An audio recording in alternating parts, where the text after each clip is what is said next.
Bonjour à tous, c'est Emmanuel pour le French Libertarien, votre podcast hebdomadaire ultra néolibéral. Et je suis aujourd'hui avec Fergan. Fergan, bonjour. Salut Emmanuel. Pour le retour de votre podcast favori Free Lunch. Et donc petite, juste pour vous informer, après un an où soit c'était moi qui étais occupé, soit c'était Edouard qui était occupé, et on n'arrivait pas vraiment à se trouver de créneaux disponibles, et en fait il a d'autres projets sur lesquels il travaille maintenant, donc malheureusement il ne pourra pas reprendre Free Lunch, donc on lui fait tous un gros bisou et on lui souhaite une bonne continuation. Et c'est donc Fergan qui va prendre un peu la relève. Donc est-ce que tu peux te présenter en quelques mots?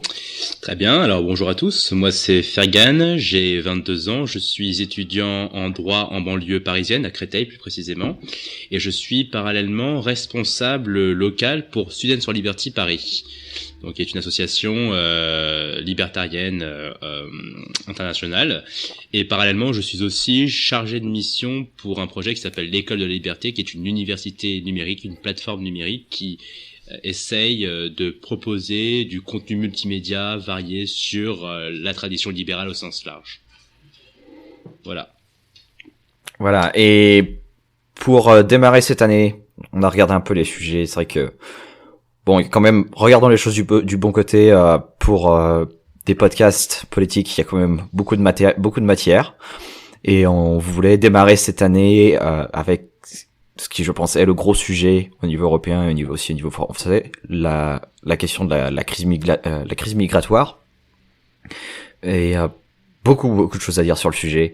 Donc une piste, on va essayer, on va pas parler de tout aujourd'hui parce que il faudrait, je sais pas, il nous faudrait, même en 3 heures, je sais pas si on pourrait tout faire. Mais au moins aujourd'hui, voilà, quelques pistes, et parler, on va dire, un peu des faillites politiques qu'on a pu observer, que ce soit au niveau européen, que ce soit, on va parler de ce qui s'est passé à Cologne, on va parler de ce qui se passe en France, et il y a quand même beaucoup de choses où clairement ce sont avant tout des faillites politiques qui ont, on va pas dire non plus créé le problème de toutes pièces, ce serait quand même assez exagéré, mais il y a des faillites claires qui ont facilité la situation absolument ubuesque et dramatique dans laquelle on est. Et je pense un point sur lequel on voulait un point dont on voulait parler en particulier est le fait que, contrairement à ce que on peut entendre à droite ou à gauche, on n'est pas aujourd'hui dans une politique de frontières ouvertes. C'est juste factuellement faux. Oui, tout à fait. Sinon, les gens ne mourraient pas noyés par définition. Mais voilà, c'est ça. C'est pourquoi est-ce que les gens essayent de passer par la Méditerranée en bateau? Ouais, c'est une question intéressante. Enfin, d'autant plus, c'est un sujet qui est assez énervant finalement, parce que on entend beaucoup dans les médias dire qu'il n'y a pas assez de politique européenne, que tout ceci est la faute et le fait d'un manque de coordination finalement des États européens. C'est ce qu'on entend un petit peu à droite à gauche. Or, lorsqu'on observe les faits, on constate que les migrants font face à des barrières européennes qui ont été établies délibérément. Il y a un statisticien très connu suédois qui s'appelle Hans Rosling qui a par exemple mis en avant le fait que pour un immigré, passer par un passeur, solliciter un passeur, ça coûte 2 à 3 fois plus cher que solliciter une compagnie de transport régulière, qu'elle soit aérienne ou maritime. Et donc, il expliquait que l'impossibilité pour les individus d'utiliser des compagnies de transport régulières, c'était dû à une directive très précise qui interdisait purement et simplement les compagnies de transport d'embarquer des gens qui n'avaient pas de papier. Donc, oui, petite ironie d'ailleurs, c'est une directive qui a été ajoutée en 2001 sur les lois de Schengen. C'est ça. Donc, quand on dit Schengen laisse passer tout et n'importe quoi, non, en fait, en 2001, on a ajouté une restriction supplémentaire et qui est assez perverse. C'est je sais pas si c'est là où tu voulais en venir, mais sur qui en fait dit que une compagnie aérienne qui accepte quelqu'un à bord, si cette personne se trouve ne pas avoir des papiers à jour en arrivant, cette même compagnie doit à ses frais ramener la personne dans le pays d'où elle a décollé au départ. Ce qui veut dire que du coup les compagnies aériennes font la police. Tout à fait, voilà. Donc on a externalisé la police. Et ce qui est assez hypocrite finalement, c'est que donc l'Union européenne aujourd'hui prétend vouloir lutter contre les passeurs. On a entendu pas mal de discours de François Hollande, de responsables politiques européens, qui disaient que les passeurs finalement il fallait les détruire. On a même envoyé des flottes, si je dis pas de bêtises, on a envoyé des forces militaires s'attaquer aux passeurs. Alors que ces passeurs, bah, comme dans tous les régimes prohibitionnistes, ces passeurs prospèrent sur des réglementations ultra restrictives qui font que bah, leur business se porte bien parce que ils profitent finalement de cette prohibition migratoire, quoi. C'est exactement la même analogie possible pour les drogues, pour l'alcool, oui, tout à fait. Voilà. Et juste pour donner un titre anecdotique, je voyage beaucoup pour des raisons professionnelles, notamment aux États-Unis. Un aller-retour pour la côte Est, c'est, en ayant un peu de chance, on va dire 600-700 €, voire même moins. Un passeur, selon l'endroit d'où vous partez, etc. Bon, comme c'est vrai que c'est un marché noir, on a un peu au niveau chiffre, ça fluctue beaucoup, mais ça va de 1000 à 4000 €. 4000 €, vous achetez un billet première classe pour aller je ne sais où. Donc faut être vraiment clair, les gens qui aujourd'hui ils mettent cet argent dans ils prennent pas des bateaux parce que c'est moins cher, c'est faux, ça coûte plus cher. Et il suffirait juste de retirer cette restriction. On dépense de l'argent, tu l'as pointé du doigt. On dépense des sommes folles pour envoyer des bateaux faire les éclaireurs dans la mer Méditerranée, essayer d'attraper ces passeurs. Si tout simplement on enlevait cette restriction et l'argent, au lieu de dépenser de l'argent à envoyer des bateaux militaires dans la mer Méditerranée, on utilise juste cet argent pour vérifier leur passeport et leur permis de séjour à l'entrée. Et s'ils ont pas le droit, ok, ben on les renvoie. Franchement, ça change rien légalement par rapport aux les gens qui sont inquiets que ça pourrait avoir plus de gens. Non, ça change rien. Mais au moins, juste au lieu de prendre des bateaux dans lesquels ils risquent de se noyer, il y a je sais plus combien de centaines de morts chaque année. Maintenant, on est dans les milliers. On pourrait, en un claquement de doigts, sans augmenter, parce que je sais qu'il y a des gens qui sont inquiets par rapport à la dépense publique, machin, sans avoir 1 € de dépenses supplémentaires, on pourrait sauver des milliers de vies. Ouais. Et c'est juste dû à de l'hypocrisie politique, tout ça. Et d'autant plus que bon, c'est peut-être quelque chose qui on change peut-être un petit peu de sujet en disant ça, mais on prétend aussi en ce moment lutter contre les groupes terroristes. Il faut savoir que les terroristes profitent des passeurs clandestins. Il est établi aujourd'hui par les services de renseignement que les cellules terroristes, elles prennent des commissions, elles se nourrissent sur ce trafic illégal. Donc quelque part, ces restrictions. Voilà, parce que c'est clandestin. Voilà, c'est clandestin. Les marchés clandestins ne profitent qu'aux groupes criminels qui arrivent à survivre dans cet environnement réglementaire incertain, quoi. Et ils profitent du fait que il n'y a pas comme il y a pas moi quand on me dit mais est-ce que tu veux que n'importe qui puisse rentrer sans aucune vérification, enfin c'est jamais ce que j'ai dit. Si on veut contrôler que les gens qui rentrent ce sont pas des terroristes connus, qu'ils portent pas des maladies transmissibles, je ne sais quoi, enfin c'est ce que c'était la politique des frontières ouvertes aux États-Unis, c'était ça pendant un siècle. C'était quoi les deux critères? Est-ce que vous êtes porteur d'une maladie connue et est-ce que vous êtes un criminel connu? C'est tout. Ok, moi ça me dérange pas ce genre de restriction. On arrive, on vérifie à l'entrée est-ce que les gens ce sont pas des terroristes ou autres. Mais parce que on a coupé les canaux légaux, maintenant les terroristes passent par des canaux illégaux et on est incapable de les tracer parce que vous avez des dizaines de milliers de personnes qui passent. Bon courage, enfin de façon complètement illégale, bon courage pour essayer d'identifier les terroristes de cette façon. Et encore une fois, c'est quelque chose qui ne coûterait pas 1 € de plus aux contribuables. Donc bon, l'argument de ça a coûté de l'argent, en fait non, là c'est vraiment un petit détail très subtil de la loi de Schengen, mais qui fait que chaque année on a des milliers de gens qui meurent et on est obligé d'envoyer l'armée faire l'éclaireur dans la mer Méditerranée pour rien. Ouais, et on alimente les crises à la fois à l'extérieur mais aussi à l'intérieur du continent européen, c'est-à-dire qu'aujourd'hui on a des camps de réfugiés, des gens qui sont dans une situation très précaire.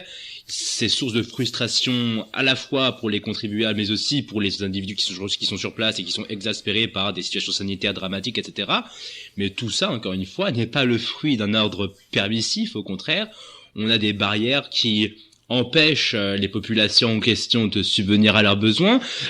Il faut souligner un truc assez intéressant, c'est que les immigrés qui viennent en Europe, en général, et ça les politiciens français ne l'admettent pas, fuient la France.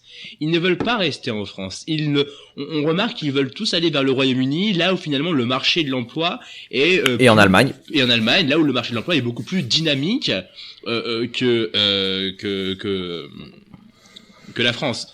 Oui. Donc, ce sont pas des gens qui sont en quête d'allocation, en quête de prestations sociales, ce sont des gens qui veulent subvenir à leurs besoins et qui veulent rejoindre donc les zones économiques les plus dynamiques en Europe aujourd'hui. Et c'est assez intéressant de le souligner parce que on a l'impression, enfin, en tout cas, les médias véhiculent cette idée de population qui sont là pour vivre à nos dépens.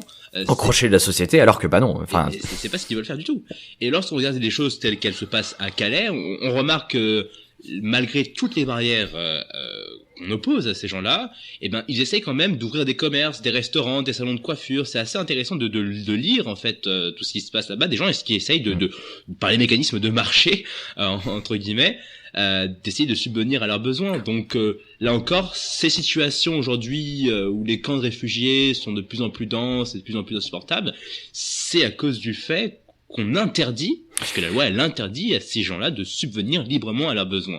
Donc oui, et c'est des gens qui sont aussi légalement sont sur la sellette, c'est-à-dire que quand on l'a vu sur d'autres sujets, pas sur la question de l'immigration, mais le premier auquel je pense par exemple, c'est sur la question du travail du sexe, où on s'est rendu compte que des personnes qui n'étaient pas en situation régulière ou parce que la profession est illégale, etc., n'avaient aucun recours légal possible. Donc on se retrouve avec des gens aujourd'hui, quand on parle des immigrés, on se retrouve avec des gens qui sont dans une situation légalement précaire, donc n'ont pas accès, comment dire, ils essaient de faire ce qu'ils peuvent, mais si jamais il y a des problèmes de sécurité, ils peuvent pas appeler les secours, ils peuvent pas appeler la police, ils peuvent pas légalement, ils ne peuvent pas légalement louer un appartement.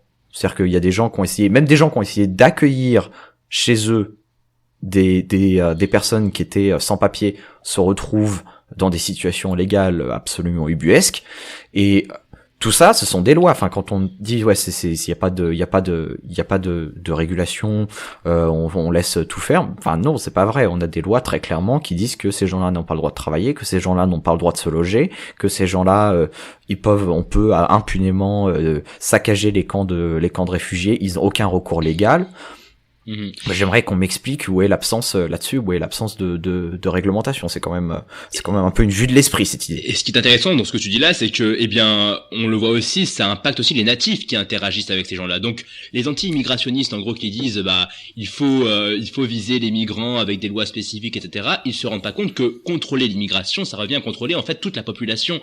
C'est-à-dire que faire voter une loi anti-immigration qui empêche l'immigré de travailler, c'est aussi pénaliser l'entrepreneur qui cherche à embaucher un étranger, c'est pénaliser le propriétaire qui cherche à louer son bien immobilier à un étranger, et donc c'est finalement plonger dans l'illégalité, non pas seulement les migrants, mais tout le monde en fait. Absolument tout le monde. Et ça induit une radicalisation du contrôle social, et cette radicalisation, elle impacte négativement toute la population, elle précarise. Mais voilà, des deux côtés. Des deux côtés, parce qu'il y a les natifs qui effectivement vont voir cette situation, vont avoir ça va créer une attitude de défiance vis-à-vis des populations immigrées. Du côté des migrés, des migrants, il y a aussi un phénomène de défiance, un phénomène de communautarisme qui s'installe parce que on les laisse pour compte. Donc qu'est-ce qu'ils font? Ils essayent de se retrouver. En plus, c'est des gens, tous ne parlent pas forcément français. Ils n'ont s'ils ont aucun moyen d'intégration légale, ils vont pas s'immerger dans la culture, ils vont pas s'immerger dans la langue, ils vont pas s'immerger dans l'économie. Ils vont se retrouver entre eux. Il va y avoir des affaires, un peu des effets de bulles, de ghetto qui vont se former. Et après, on va pointer ça du doigt en disant, regardez un peu ce qui se passe avec l'immigration libre. Enfin, c'est quand même, encore une fois, une vue de l'esprit complète. Et il y a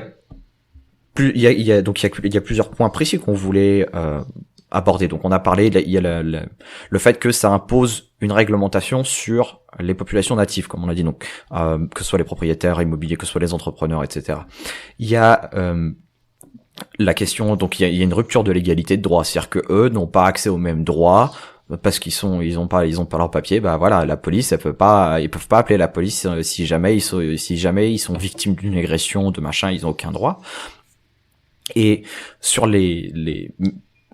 ce qui est quand même assez intéressant, c'est d'observer que Encore une fois, ce sont des gens qui n'ont pas accès, vraiment pour insister et marteler ce point, ce sont des gens qui n'ont pas accès à l'immense majorité des aides sociales.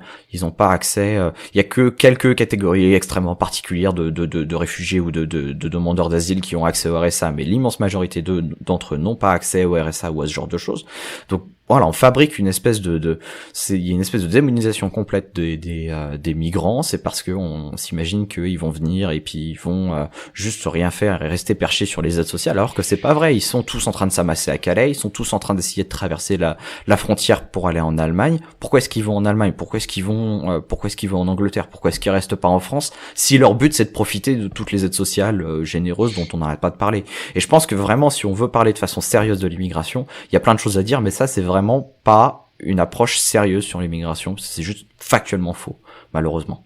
Et oui, et donc je pense que si on est sincère et qu'on veut traiter le problème donc des populations aujourd'hui immigrées, il est important de se pencher sur le marché du travail, comment il fonctionne, comment aujourd'hui on restreint l'accès à l'emploi, à l'activité industrielle au sens large. On peut mentionner plein de barrières aujourd'hui qui existent et qui empêchent les individus de subvenir à leurs besoins. On a parlé donc du régime de l'autorisation de travail, le fait que si on n'a pas d'autorisation, on peut pas travailler, on peut pas solliciter une entreprise, on peut pas monter sa boîte sans... Ce qui est quand même assez dingue quand on y pense. Enfin, des gens qui viennent, qui disent je veux bosser, et on leur dit non, vous avez pas le droit de travailler. C'est ça. Et après on leur dit oh là là, vous avez vu un peu, vous restez suspendu, vous dépendez des aides sociales et tout. Bah oui, je dépends des aides sociales, j'ai pas le droit de travailler. Enfin, c'est quand même assez. Je trouve cette situation. C'est ça. C'est-à-dire qu'on marche sur la tête. On arrive. J'aime bien cette métaphore à chaque fois. Je l'utilise beaucoup. C'est-à-dire que le gouvernement vous casse les genoux. Ensuite, vous vend une béquille et se dit et on vous dit fait culpabiliser pour demander les béquilles. C'est ça. C'est assez incroyable, ouais. Oui.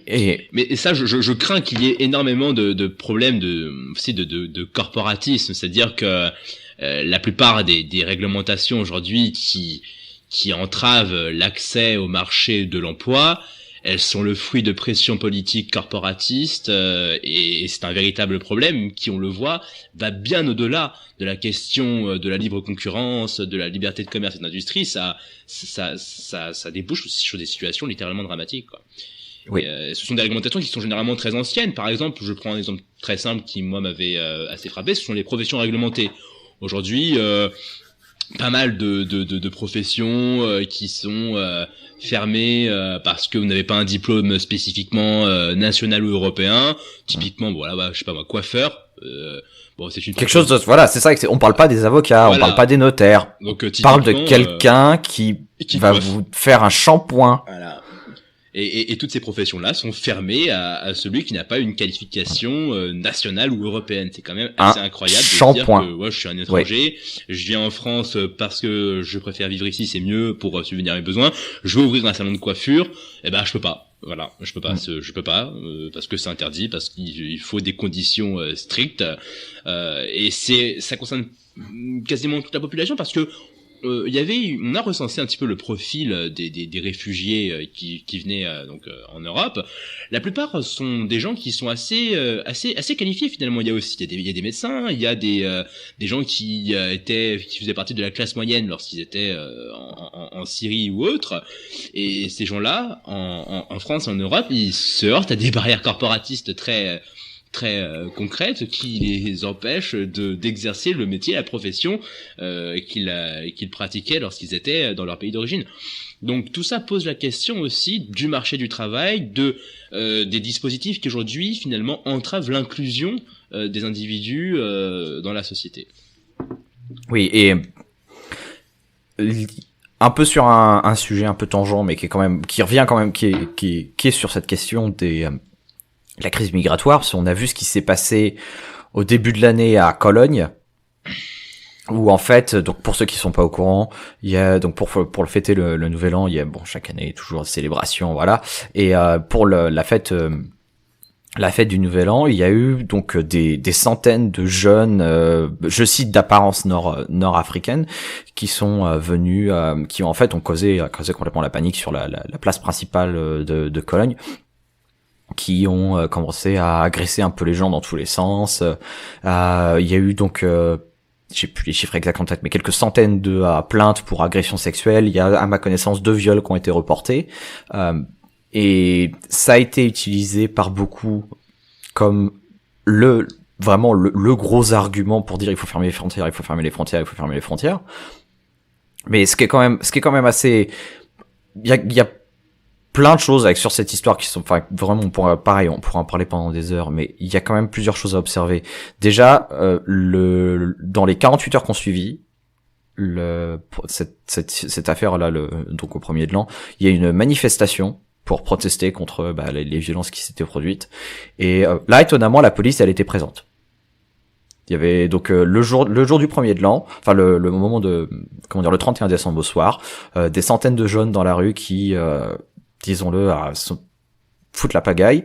La police est à peine présente, ils demandent des renforts, on leur dit non, on n'a pas de renfort disponible, ils peuvent même pas arrêter les délinquants parce que ils sont sans cesse, on les appelle sans cesse d'un endroit à l'autre, ils peuvent même pas les emmener dans la fourgonnette. Et 48 heures après, on a une manifestation pour protester ce qui s'est passé. Ah là, par contre, on a les forces de police qui sont présentes avec un canon à eau. Moi, je voudrais quand même qu'on m'explique.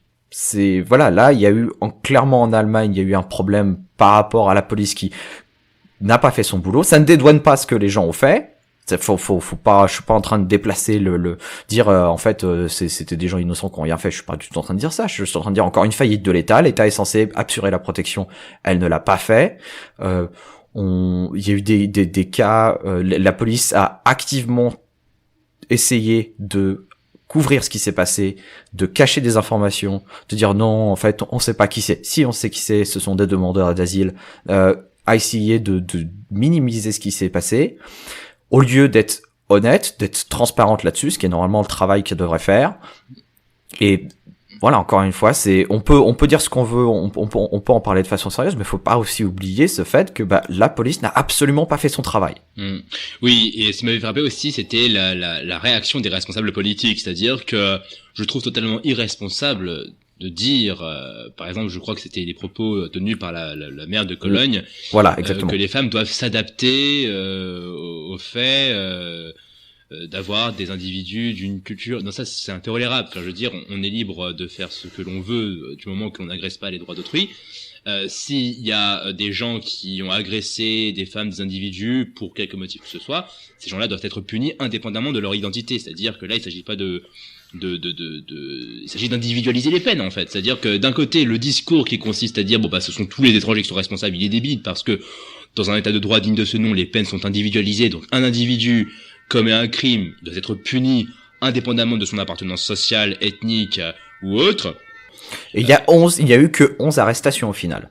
Je crois, ouais, tout à fait. Il y a eu, à ma connaissance, il y a eu que 11 arrestations. Et donc, encore une fois, l'idée, c'est pas de dédouaner, enfin, c'est pas essayer de trouver des excuses. Non, ce qui s'est passé est absolument intolérable. Ceux qui ont commis, ces crimes doivent être arrêtés, ils doivent être jugés, un par un. Si on se rend compte que ce sont pas des demandeurs d'asile, que ce sont mais que ce sont que ce sont des personnes, des résidents qui ont commis des actes criminels, moi ça me choquerait absolument pas qu'on dise écoute, tu viens dans notre pays, tu commets des actes criminels, on te renvoie chez toi. Tant que c'est individualisé, c'est pas quelque chose qui me choque. On laisse pas entrer les gens pour qu'ils puissent commettre n'importe quel genre de crime, mais encore une fois, comme tu dis, qu'on individualise et qu'on fasse pas des peines à deux vitesses. On dire voilà, alors les musulmans, on va être un peu plus tolérants avec eux. Ça c'est une forme de racisme inavoué quand on dit ah oui, il faut accepter le fait que va y avoir des jeunes d'une certaine culture ou d'une certaine ethnie qui se comportent pas de la même façon que les autres quand il y a des femmes autour d'eux. C'est une forme de racisme, c'est dire ah oui non mais vous comprenez, les jeunes musulmans ils savent pas se tenir. Enfin c'est pas ce que je dis, c'est ce que quand la maire de Cologne dit va falloir s'adapter à ce qu'il y ait ce genre de personnes avec ce genre de culture ici, c'est une forme de racisme, c'est dire que les jeunes musulmans savent pas se tenir et qu'il va falloir s'y habituer. Moi je pense que non. Oui, c'est une infériorisation en fait de ces populations-là en considérant qu'ils sont irresponsables et qu'il faut les traiter différemment.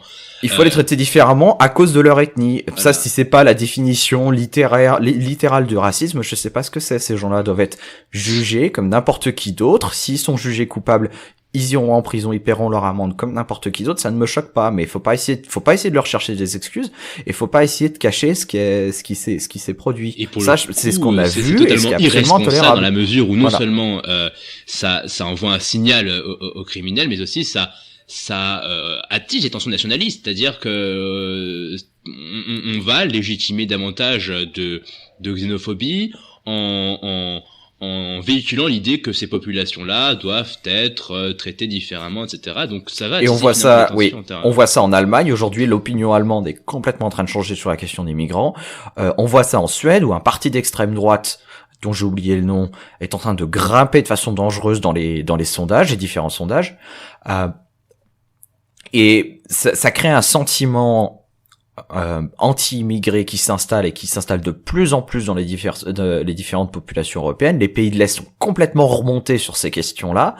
Et à l'inverse aussi, c'est un message qu'ils ont parfaitement intégré, parce que quand vous avez les jeunes, quand vous avez ce genre de ces jeunes-là qui la police essayait de leur mettre le grappin dessus, ils répondaient ah mais de toute façon Merkel m'a invité. Où on leur a dit vous pouvez venir ici, puis en plus de toute façon on va pas oser vous critiquer parce que vous avez une espèce de relativisme culturel, on va pas vous critiquer pour votre culture et vous pouvez venir, vous êtes les bienvenus. On leur renvoie un message qui est absolument contre-productif, et après on s'étonne qu'ils se comportent d'une mauvaise façon. Enfin, je sais pas à quoi on s'attendait au final dans cette histoire. Oui, en gros, pour conclure, on remarque que les gouvernements, ont totalement mal agi sur tous les plans.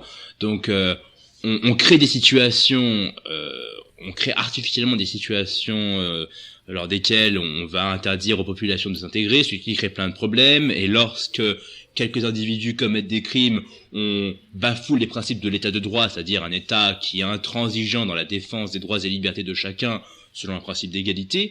Tout ça ne peut qu'attiser des problèmes sociaux, et là encore, la solution, elle est dans un état de droit intransigeant avec lui-même et avec ceux qui ne respectent pas les libertés d'autrui, et ceci indépendamment de leur appartenance sociale. C'est pas une question d'appartenance sociale ou culturelle, c'est une question de droits et libertés individuelles. Oui, et quelque chose sur lequel il faudra qu'on soit extrêmement vigilant, c'est que ce soit à gauche ou à droite, les deux ont un discours politique qui est extrêmement toxique.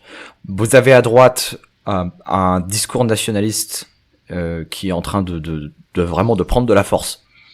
Et comme on le disait, on voit des formations politiques grimper dans les sondages à toute allure dans les différents pays d'Europe. À l'inverse, on a aussi à gauche ces fameux relativisme culturel, cette culture de l'excuse de dire ah ouais mais non mais c'est des migrants, ils proviennent des pays en guerre et tout, ce qui est pas vrai pour beaucoup d'entre eux. C'est-à-dire qu'il y a des Syriens dedans, mais on parle de populations beaucoup plus larges que des Syriens. C'est pas juste des Syriens, c'est des Algériens, c'est des Marocains, c'est des pays, des gens qui viennent de plein de divers pays. Donc faut pas essayer de créer, la gauche essaie de créer un peu cette espèce de deux poids deux mesures où on va les traiter différemment. Non, je pense qu'il faut là-dessus, je pense que justement nous en tant que libéraux, il faut, comme tu le dis, qu'on soit intransigeant et qu'on dise non, déjà faut individualiser ces questions, il faut les regarder au cas par cas. Si vous commencez à traiter les gens par leur appartenance ethnique, c'est la définition, c'est ça le racisme, c'est vous traiter les gens non pas en fonction de leur individualité, mais en fonction de leur appartenance ethnique. Donc entre les gens qui disent ah mais de toute façon les musulmans il faut être plus tolérant avec eux parce qu'ils ont une culture misogyne, c'est du racisme, ou c'est ce que vous voulez. Enfin voilà, quand on dit les Arabes syriens ils sont différents ces gens-là, c'est le genre de discours qu'on entend à gauche, où on essaie d'excuser, on essaie de dire non mais ces gens-là il faut qu'on les traite différemment, il faut qu'on tolère les espèces d'agressions sexuelles. Non, c'est une forme de racisme, mais la réponse à droite de dire ah regardez ces Arabes ce sont tous des violeurs n'est pas une réponse satisfaisante. Il faut rester sur ces idées de dire non, ce sont des individus, il faut les traiter comme tels, les lois sont les mêmes pour tous et pour toutes. Il faut pas entrer dans ces espèces de jeux et je pense que là-dessus les deux, que ce soit à gauche ou à droite, sont vraiment tous les deux un discours très toxique. Et il est important d'essayer de développer, je pense que là-dessus, nous libéraux, il est important qu'on essaie de développer un peu une troisième voie différente sur ces questions-là et qui reste vraiment sur égalité de droit et individualisme. Et ça manque malheureusement dans le discours politique actuel. Oui, tout à fait. Et je pense que ce problème aussi est lié à un paradigme beaucoup plus large, c'est-à-dire c'est la question des politiques migratoires. Aussi longtemps, je pense qu'on n'aura pas résolu la question de ce que doit être une politique migratoire, la légitimité, son objectif, etc., on sera toujours empêtré dans plein de problèmes, parce que finalement, là, on parle de problèmes assez structurels, entre guillemets, on parle d'une crise ponctuelle, etc. T'as bien fait de faire remarquer qu'il n'y avait pas que des réfugiés syriens dans les populations qui arrivent en Europe. Ce sont des populations qui viennent de plein de pays différents. Et aussi longtemps qu'on n'aura pas mis sur la table la question de ce que devrait être ou pas une politique migratoire, je ne vois pas comment on pourra résoudre ces questions à court, à moyen ou à long terme. On sera toujours dans plein de soucis comme ça. On a les mêmes problèmes de l'autre côté de l'Atlantique, aux États-Unis, avec les migrations qui fait l'objet d'un débat assez vif. Je pense qu'il sera un moment nécessaire d'investir cette question beaucoup plus sérieusement et se dire ok, qu'est-ce qu'on fait, quel est le rôle de l'État dans la gestion des flux de personnes, est-ce qu'il a un rôle légitime ou non, etc., etc. Oui, bah au moins, ce qui est quand même une bonne chose, c'est que cette question maintenant on la pose. Il y a au moins une chose qui est certaine, c'est qu'aujourd'hui cette question elle est posée, et je pense que cette année 2016 ça va être très important pour nous d'essayer d'apporter une réponse. Mais au moins la question elle est là, c'est plus quelque chose c'est chaque année, c'est pas nouveau ces questions de migrants, l'ampleur a changé, mais cette question est pas nouvelle du tout. Calais, ça fait des années que ça dure. Mais là au moins c'est bon, on arrête de cacher la poussière sous le tapis, on en parle vraiment, et je pense qu'au moins c'est une bonne chose, parce qu'on on sera au moins capable d'apporter une réponse. J'espère que cette réponse, ça sera bonne, mais au moins la question est posée, c'est déjà quand même un premier pas, on va dire. C'était le 17e épisode de Free Lunch, votre podcast hebdomadaire ultra néolibéral. Comme d'habitude, si vous avez des questions, n'hésitez surtout pas à nous retrouver sur les réseaux sociaux. Vous pouvez nous poser n'importe quelle question, tout ce qui vous passe par l'esprit, on essaiera d'y répondre. Bon, tant que c'est pas des insultes, bien sûr. Et on vous invite à nous retrouver sur les réseaux sociaux, donc tout est dans la description. N'hésitez surtout pas à vous abonner. Et n'oubliez pas que le French Libertarien est un projet bénévole, donc toute contribution financière est la bienvenue. Ça me permet au moins de payer l'hébergement et de consacrer plus de temps à ce projet. Merci à tous et puis au revoir. Salut.